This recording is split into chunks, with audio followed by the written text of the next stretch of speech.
Class 12th जैसे ही तुम इसमें एंटर करते हो, कोई तुम्हें बोलता है कि यार ये तो सबसे हार्ड है। कोई बोलता है कि बेटा अगर मार्क्स अच्छे नहीं आए तो तुम बर्बाद हो जाओगे। और कोई बोलता है कि क्लास 12th से ही तुम्हारी आगे की लाइफ डिसाइड होगी। अगर तुम्हें ये सब सुन के डर लग रहा है, वो इसलिए क्योंकि तुमने ये वीडियो पहले नहीं देखी थी। क्योंकि अगर तुमने ये 4 पॉइंट्स अपनी क्लास 12th में स्टार्टिंग से फॉलो किए ना, तो मेरी गारंटी है तुम अपने एग्जाम में इजीली 95% स्कोर कर रहे होगे। क्या करना है, कैसे करना है और कौन कौन से वो 4 पॉइंट हैं, सब बताऊंगा। बस बने रहो मेरे साथ। So hi everyone, this is Mukul Bhardwaj और आज की वीडियो में हम बात कर रहे होंगे क्लास 12 की स्टार्टिंग कैसे करनी है, जिससे कि ये जो बोर्ड एग्जाम का हमारे चारों तरफ हवा बना रखा है ना, उसको एकदम खत्म कर दिया जाए। तो यार मैं तुम्हारे बड़े भाई जैसा हूँ। जो जो तुम्हें मैं इस वीडियो में बताऊंगा ना, उसको तुम्हें बस अच्छे से फॉलो करना है। तुम्हें पूरा साल कोई प्रॉब्लम नहीं होने वाली है। तो चलो फिर स्टार्टिंग करते हैं अपने पॉइंट नंबर 1 से, जो कि है तुम्हारा माइंड सेट रिसेट। तो इसके अंदर यार तुम्हारा अगर 11th क्लास बिल्कुल खराब गया है ना, अच्छे से तुम स्टडी नहीं कर पाए थे, तो पुरानी बातों को भूल जाओ।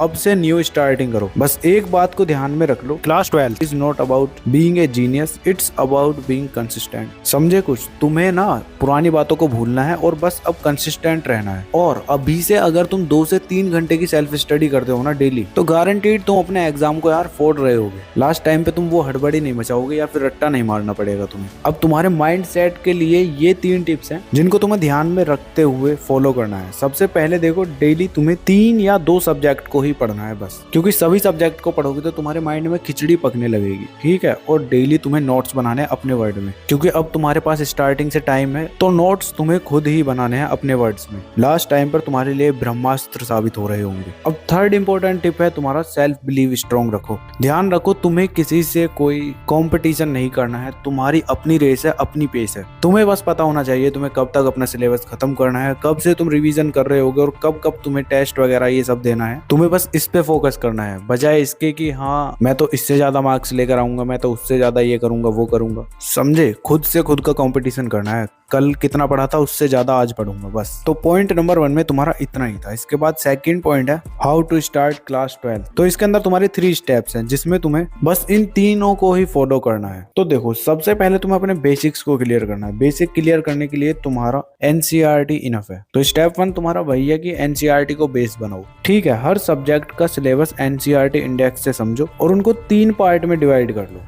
एक तो तुम्हारा होने वाला है कॉन्सेप्ट, एक होने वाला नोट्स और एक प्रैक्टिस। अब ये क्या था, इसको समझाता हूँ। कॉन्सेप्ट तुम समझ रहे होगे अपने लेक्चर्स से और एनसीईआरटी बुक से, क्योंकि रट्टा मारने से कुछ नहीं होगा। कॉन्सेप्ट्स को समझो, अच्छे से कर पाओगे तुम सब कुछ चीजें। ठीक है? उसके बाद तुम्हें नोट्स बनाते रहना है और साथ ही साथ प्रैक्टिस के लिए क्वेश्चंस लगाओ। क्वेश्चंस के लिए तुम रेफरेंस बुक ले सकते हो कोई, या क्वेश्चन बैंक ले लो, या फिर कोई स्टैंडर्ड बुक ले लो। टेंशन मत लो, इसके ऊपर मैं एक वीडियो बना दूंगा कि तुम्हारे लिए कौन कौन सी बुक्स बेस्ट है, तो कमेंट कर देना, मैं बना दूंगा। ठीक है? इसके बाद स्टेप 2 है तुम्हारा वीकली प्लान लगाओ। अब इसमें तुम क्या करोगे, एग्जाम्पल के तौर पर तुम Monday to Friday new topics पढ़ रहे होगे। ठीक है? अब सैटरडे तुमने जो सारे टॉपिक्स पढ़े हैं ना, उनके पीवाईक्यूज लगा लो। प्रीवियस ईयर क्वेश्चन करने से तुम्हारे पेपर के लेवल का पता चल जाएगा, किस टाइप के क्वेश्चंस तुम्हारे एग्जाम में आ रहे हैं। ठीक है? उसके बाद फिर संडे को क्या करोगे, तुम संडे को सेल्फ टेस्ट या फिर रिवीजन कर सकते हो, वरना दोनों एक साथ करोगे तो अच्छा है। तो कुछ इस तरह से तुम अपना वीकली प्लान लगा सकते हो, ये तुम्हारे लिए बेस्ट रहने वाला है। ठीक है? अब स्टेप 3 में यार तुम्हें एक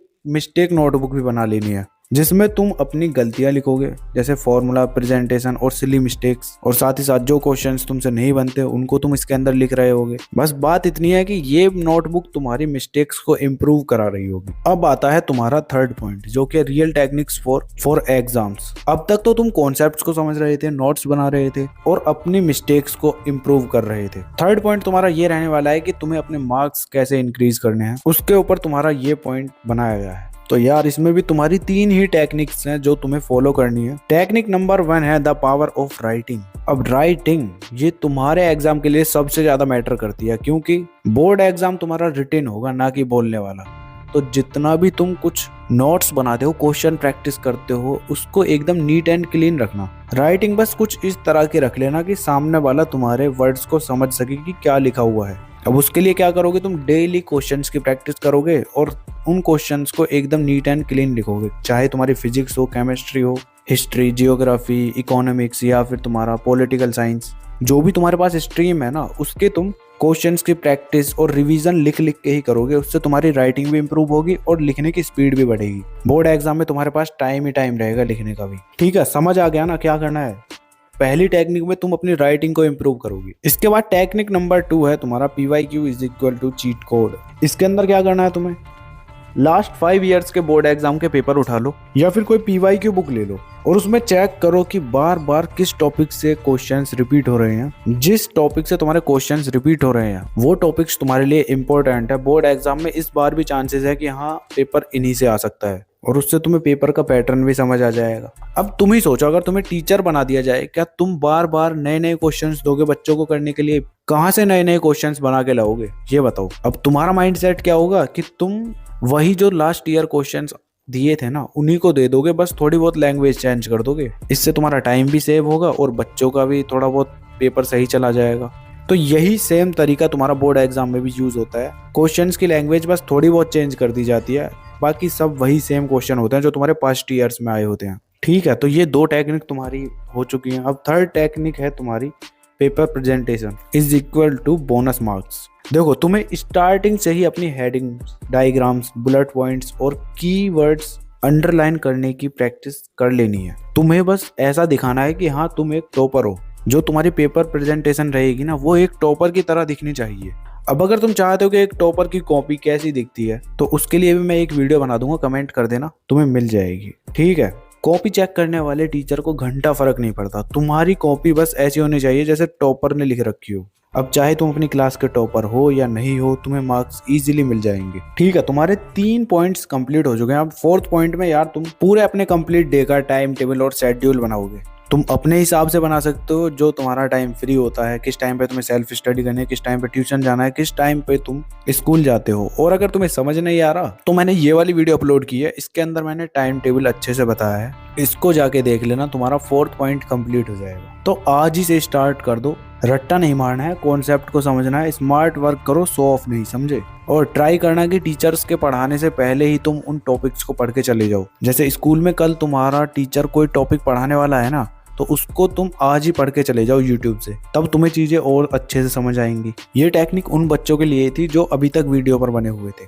बाकी अगर अब तुम तैयार हो ना क्लास 12th स्टार्टिंग करने के लिए तो कमेंट कर दो आई एम रेडी भैया, और लग जाओ अब से काम पे। ध्यान रखना, तुम अपने पेरेंट्स के लिए नहीं, अपनी मार्कशीट के लिए नहीं, अपने फ्यूचर के लिए पढ़ रहे हो और अपने लिए पढ़ रहे हो। दूसरों की जिम्मेदारियों का बोझ लेकर नहीं भागना है। अगर बस्ता ज्यादा भारी रहेगा ना, मतलब एक्सपेक्टेशंस का बैग, तो तुम कहाँ तक भाग लोगे बताओ। तो ध्यान रखना, एकदम चिल रहना है, कोई लोड नहीं लेना है, ना कोई स्ट्रेस लेना है, बस आराम से धीरे धीरे पढ़ते रहना है बस। बाकी कोई प्रॉब्लम होती है तो मैं हूं ना, मुझे बताओ, मैं ट्राई करूंगा सॉल्व करने की। तो चलो फिर मिलते हैं नेक्स्ट वीडियो में, तब तक के लिए keep learning, keep studying and keep smiling.